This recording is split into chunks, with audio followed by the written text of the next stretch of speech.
कुछ बातें बताना चाहूंगा। 1871 में क्रिमिनल ट्राइब एक्ट बना था। उसमें क्या बताया गया? उसमें बताया गया एक चीज और जानने की चीज है कि जन्मजात अपराधी किसको कहा गया? आदिवासियों को जन्मजात अपराधी का कानून 1871 में अंग्रेजों के द्वारा बनाया गया। जन्म देगा वो क्या है? अपराधी है। कानून का क्या नाम है?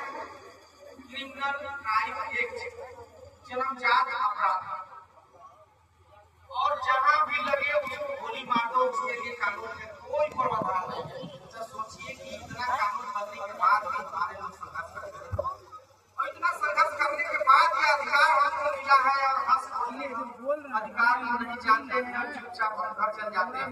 ऐसे ऐसे कार्यक्रम में अगर हम लोग जुटते हैं, इस चीज को अंदर से जुनून अंदर के खून में बातों को भरे ताकि घर जाकर अपने बाल बच्चे और अंदर के खून को जगाए कि हम ऐसे पूर्वज से जन्म लिए हैं जो हमारे पूर्वजों ने ट्राइबल एक्ट जो जिसको लगे उसको गोली मार दो। ऐसे कानून हमारे लिए बनने के बाद भी हमारे लोगों ने अत्याचार को नहीं सहा और हमारे लिए लड़ा।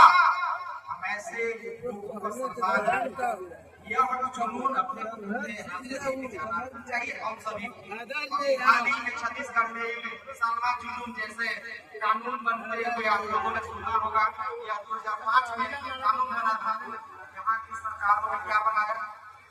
कहा कि आदिवासी जब से तब जो है लोग हथियार उठा के लड़ने का प्रयास करने लगता है।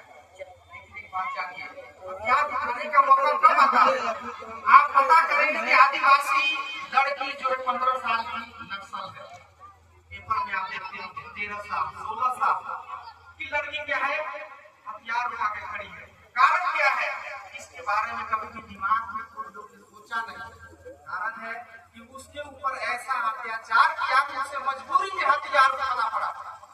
अन्य जो सामाजिक रूप से ऊपर है, गरीब भले है, लेकिन उसकी माताएं बहनें हथियार उठाती है? नहीं उठाती है। आपको समाचार में मिलेगा कि जो किसी नाम से अगर सविता कुमारी नाम है नक्सल, तो उसको पता करिएगा कि वो आदिवासी लड़की है।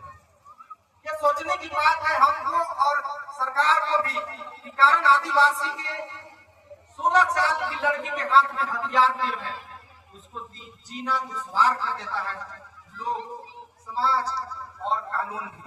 मैं शर्मा जुनून का नाम लिया, उसने सरकार ने क्या कहा?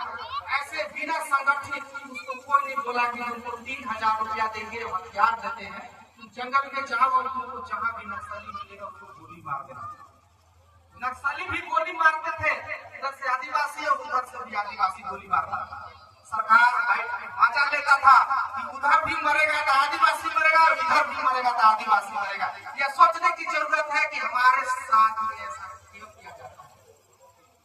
आज इस सोचने के लिए स्थान है, हम लोग यहाँ इस बात को हम लोग सोचेंगे।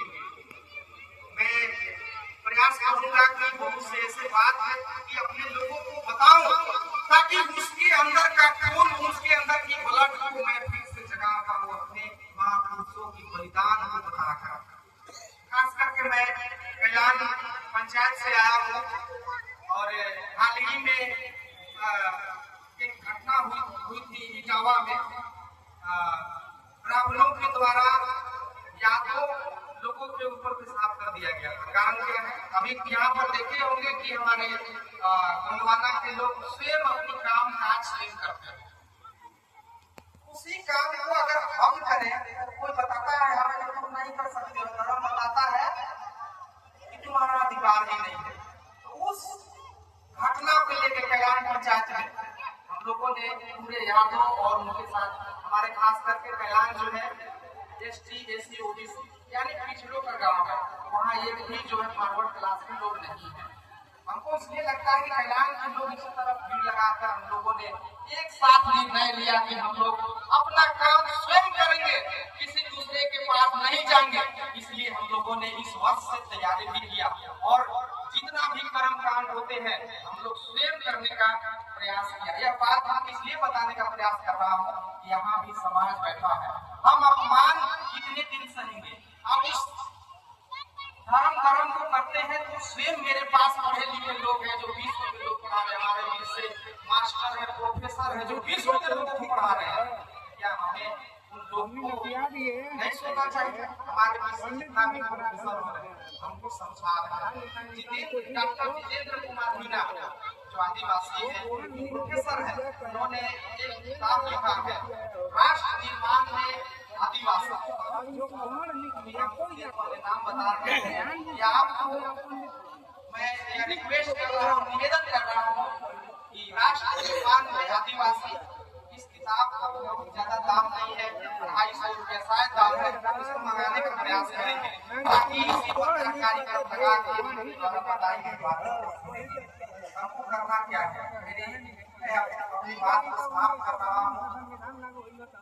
एक दिन निवेदन करना यह है कि हमें वापस इधर हमको वापस होना होगा अपनी संस्कृति। संस्कृति क्यों जरूरी है?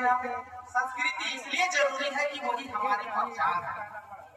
अगर हम राजकिशोर सिंह खरवार लिखते हैं, तो खरवार जनजातियों का इतिहास बताता है कि आप सामाजिक रूप से पिछड़े हैं।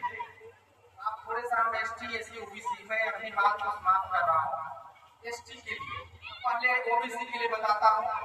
ओबीसी क्यों बनता है? ओबीसी इसलिए बनता है कि वह सामाजिक रूप से पिछड़े हैं। खास करके हमारे क्षेत्र में जितने भी ओबीसी यहाँ पे उपस्थित है,